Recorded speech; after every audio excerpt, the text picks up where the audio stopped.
साथ हम जी रहे हैं तो उनके साथ मरना भी जरूरी है। यानी बंधन जो भी होते हैं वो कर्म फल से होते हैं, और कर्म फल जो होते हैं वे स्वयं किए गए भावों से अर्जित होते हैं। और उन कर्मों के फल जब हमें तरह तरह से दिखाई देते हैं तब हमें तरह तरह के बंधन भी दिखाई देते हैं। आप तो बहुत स्वतंत्र हो, जब चाहो तब घर से निकल आते हो, जब चाहो तब घर पे चले जाते हो। दुनिया में कितने ही लोग हैं कितने तरह के बंधनों में पड़े रहते हैं, समझ आ रहा है? कितनी तरीके की पीड़ाएं झेलते हैं।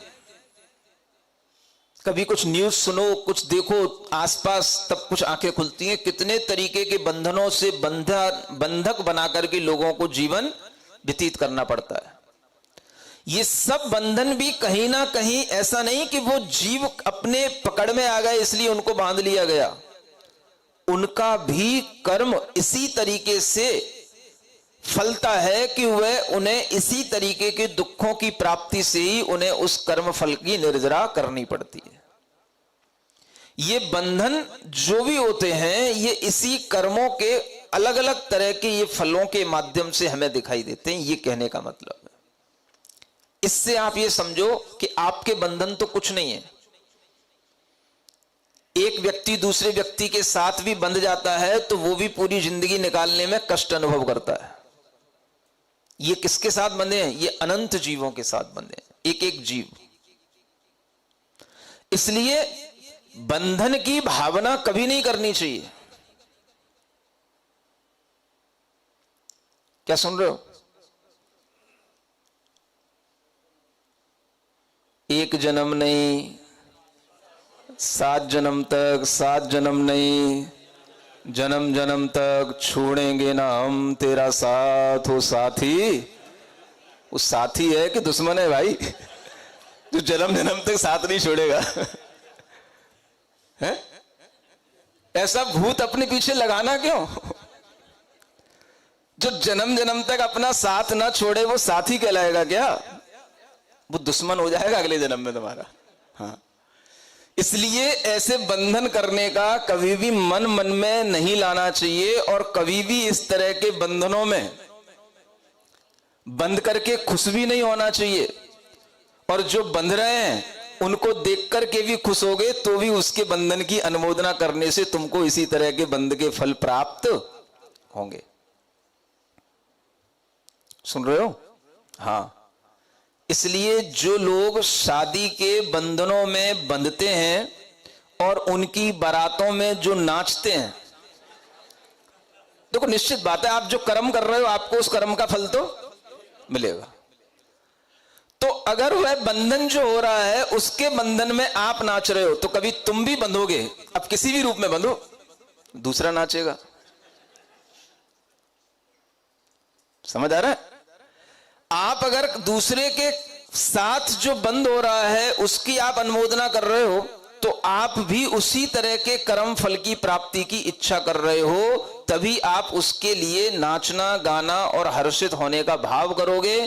तो इस तरह की अनुमोदनाओं से भी आगे के लिए ऐसे ही कर्म बनते हैं कि हम भी इसी तरह के बंधन में बंधे, और फिर जो है हमारे लिए भी ऐसे ही कर्म फल की अनुभूति हमको हो गई। सुनते हो कि नहीं? क्या करें महाराज, तुम्हारे बंधन हो गए, तुमने भी किसी के बंधन में नाच लिया, दूसरों ने भी तुम्हारे बंधन में नाच लिया।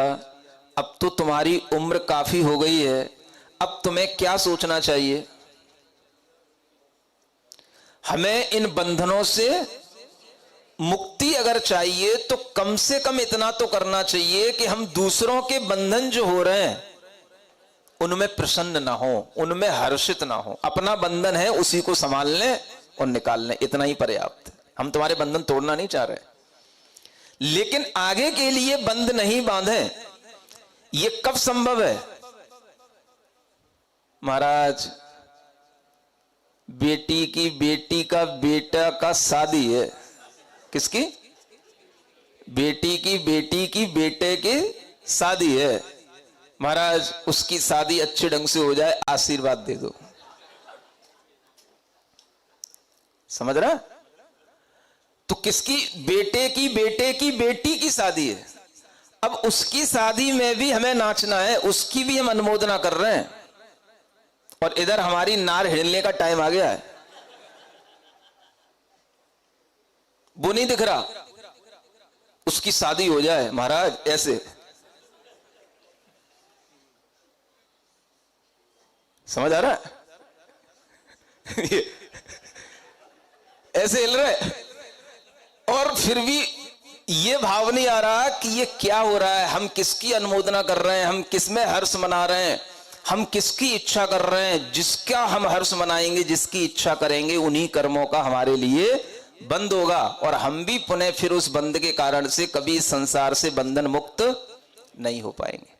कम से कम अपने घर में अपने बेटे की शादी हो जाने के बाद तो हर व्यक्ति को अपना मन ऐसा बना लेना चाहिए, भैया अब तू इसकी शादी विवाह जो कुछ भी करना है, इसकी जिम्मेदारी तेरी है, मेरी नहीं है। नहीं समझ आ रहा? इतना नहीं हो सकता भाई। हम किस किस की शादियों में कब तक किस किस की अनुमोदना करके अपने कर्म बंद करके राग को बढ़ाते रहेंगे? हमें भी कभी मुक्त होने की भावना करनी कि नहीं करनी? तो वो मुक्ति कहां से शुरू होगी? कोई तो उसकी शुरुआत का कोई स्टेप तो होगा। हम अब आगे अनेक प्रकार के जो विवाह आदि संबंध हो रहे हैं, चलो अपने घर के हैं तो अलग, ठीक ही है, अब दुनिया के हमने ठेके ले रखे हैं। हर किसी के विवाह में मुझे इनवाइट किया जाए, ये हम अपने अंदर एक चाह रखते हैं, और नहीं विवाह में इनवाइट किया तो हम उससे दुश्मनी बांध लेते हैं। हमारे पास कार्ड नहीं आया, हमारे पास फोन नहीं आया। किसी भी व्यक्ति के अंदर कभी ये भाव आता है कि नहीं कि भाई अब इस उम्र के बाद में अब हमें इस प्रकार के कार्यों से कोई प्रयोजन नहीं है, कोई मुझे बुलाएगा भी तो भी मैं नहीं जाऊंगा, मैं इस प्रकार के राग की अनुमोदना नहीं करूंगा। राग अगर बंद का कारण है तो हमें इस राग को छोड़ करके अपने बंद को छोड़ने के लिए प्रयत्न करना चाहिए। ये राग तो छूटता नहीं है, और वह राग जो बंद का कारण कह के करके, कौन सा राग? व्रत मत करो, व्रतों से भी तो राग हो जाता है। तप मत धारण करो, तप से भी तो राग हो जाता है। भगवान की पूजा मत करो, वो भी तो राग से ही होती है। ये राग आलापने लग जाते हैं। वो राग नहीं छूट रहा है जो 80 वर्ष की उम्र हो रही है, और अभी हम ये त्याग करें कि भाई अब हम किसी के शादी विवाह में, किसी के इस राग रंग की अनुमोदना में हम शामिल नहीं होंगे। हमें अपने आप को बचाना है। अगर हम दूसरों के बंधनों की भी अनुमोदना करते हैं तो हम खुद भी कर्म बंद करके आगे के लिए हम अपने आप को तैयार कर रहे हैं, हमें भी ऐसे बंधन मिले। इसका मतलब ये है, सुन रहे हो? तो कभी तो इस तरह का जब बंधन से मुक्त होने का भाव आएगा तो अपनी उम्र के किसी भी पड़ाव पर आपको यह डिसीजन लेना ही पड़ेगा कभी ना कभी, और लेना चाहिए। अगर आप अपने घर के बच्चों से निवृत्त हो गए हैं तो फिर आपको सबका ठेका लेने की जरूरत नहीं है, सब में शरीक शामिल होने की जरूरत नहीं है। भाई अपना करो, हम तो अपना निर्वाह करके, कर्तव्य करके अपना अब हम मुक्त होते हैं। यह विचार आना भी अपने अंदर राग की कमी करना है। केवल इतना कि हम दूसरों की शादियों में जाना बंद करें, सिर्फ इसलिए, यह भी राग की मुक्ति का कारण है। यह राग तो छूटता नहीं है, दूसरे राग और क्या छूटेंगे? और जिंदगी हो गई पढ़ते पढ़ते रागो बंद अधिकम्मम। किसको सुना रहे हो? ये राग अपने आप में बांधता है तो कभी कभी इतना भी तीव्र राग हो सकता है, ऐसे भी कर्म के बंधन वाले राग हो सकते हैं जो उस जीव के लिए ऐसे बंधनों में भी डाल दें। अब ये कौन से कर्म के बंध कैसे बंध जाते हैं, ये केवली गम्य बात है। सोचने में आ रहा है ये कैसे कर्म बनते होंगे जब अनंत जीवों के साथ उसने ऐसा बंध कर लिया कि मैं अनंत जीवों के साथ रहूंगा, अनंत जीवों के साथ जीऊंगा, अनंत के साथ मरूंगा। ऐसा कभी उसने कुछ भाव तो किया होगा। उसी के कारण से यह निगोद पर्याय एक तो स्वाभाविक रूप में होती है और एक उसे बाद में मिल भी जाती है। समझ आ रहा है ना? उसी को आगे पढ़ते हैं एक लाइन, नित्य इतर दो भेद निगोद, सब ही पूर्ण अपूर्ण विबोध, श्वास 18 भाग ही जीते, लब्धि अपर्याप्तक सुख रीते। पढ़ो।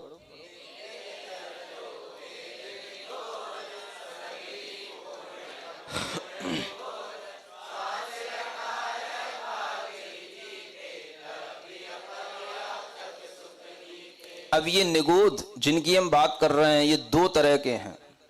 हा? नित्य इतर दो भेद निगोध। निगोध के दो भेद है, नित्य और इतर। नित्य निगोध और इतर निगोध। नित्य निगोध किसे कहते हैं?